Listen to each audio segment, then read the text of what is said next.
సంఖ్యాశాస్త్ర ప్రపంచంలో అత్యంత శక్తివంతమైనది లోషో గ్రిడ్. దీనిని చాలామంది చైనీస్ విద్యగా భావిస్తారు. కానీ వాస్తవానికి దీని మూలాలు మన ప్రాచీన భారతీయ లక్ష్మీ యంత్రంలో ఉన్నాయి. శ్రీచక్రం మన అంతరాత్మలోని శక్తిని ఎలాగైతే క్రమబద్ధం చేస్తుందో, ఈ లోషో గ్రిడ్ మన పుట్టిన తేదీలలోని శక్తిని అలాగే విశ్లేషిస్తుంది. ఈ గ్రిడ్ యొక్క అద్భుతమైన ప్రత్యేకత ఏమిటంటే, దీన్ని అడ్డంగా కానీ, నిలువుగా కానీ, లేదా మూలగా కానీ కూడినా కానీ దీంట్లో ఉన్నటువంటి అంకెల మొత్తము కూడా 15 వస్తుంది. 15 అంటే చంద్రుడి యొక్క షోడశ కళల వృద్ధికి సంకేతం.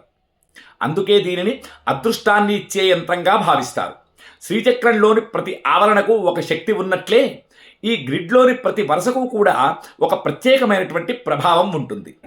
ఇందులో ఉన్నటువంటి 3 అడ్డ వరుసలు మన జీవిత గమనాన్ని నిర్దేశిస్తాయి. పైన ఉన్నటువంటి 492 వరుస మన మెంటల్ ప్లేన్ అంటే మేధస్సును సూచిస్తుంది.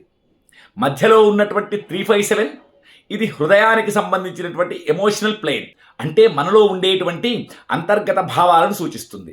ఇక చివరన ఉన్నటువంటిది 816 దీనిని ప్రాక్టికల్ ప్లేన్ అంటారు. అంటే ఇది మన ప్రాక్టికల్ లైఫ్ మరియు ఆర్థిక స్థితిని ప్రతిబింబిస్తుంది.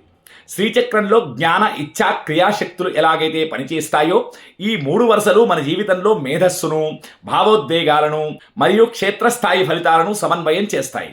అయితే అందరి పుట్టిన తేదీల్లో అన్ని అంకెలు కూడా ఉండవు. ఒకవేళ మీ పుట్టిన తేదీలో ఏదైనా ముఖ్యమైన అంకె లోపిస్తే ఆందోళన చెందాల్సిన అవసరం లేదు. ఎందుకంటే మనం మన పుట్టిన తేదీని మార్చలేం, కానీ మనం వాడే మొబైల్ నెంబర్ను మనమే ఎంచుకోగలం కదా. పుట్టిన తేదీలో లేని ఆ శక్తివంతమైన అంకెలను సరైన మొబైల్ నెంబర్ ద్వారా పొందుపరిచి మీ గ్రిడ్ను బ్యాలెన్స్ చేసుకోవచ్చు. తద్వారా ఆ సంఖ్యలకు సంబంధించినటువంటి శుభ ఫలితాలను మీరు పొందవచ్చు. ఇది శ్రీచక్రంలోని కేంద్ర బిందువు నుంచి వెలువడే అపారమైనటువంటి ఐశ్వర్యంతో సమానమైనటువంటి ఫలితాలను ఇస్తుంది. మన పుట్టిన తేదీ ఒక రహస్య సంకేతం.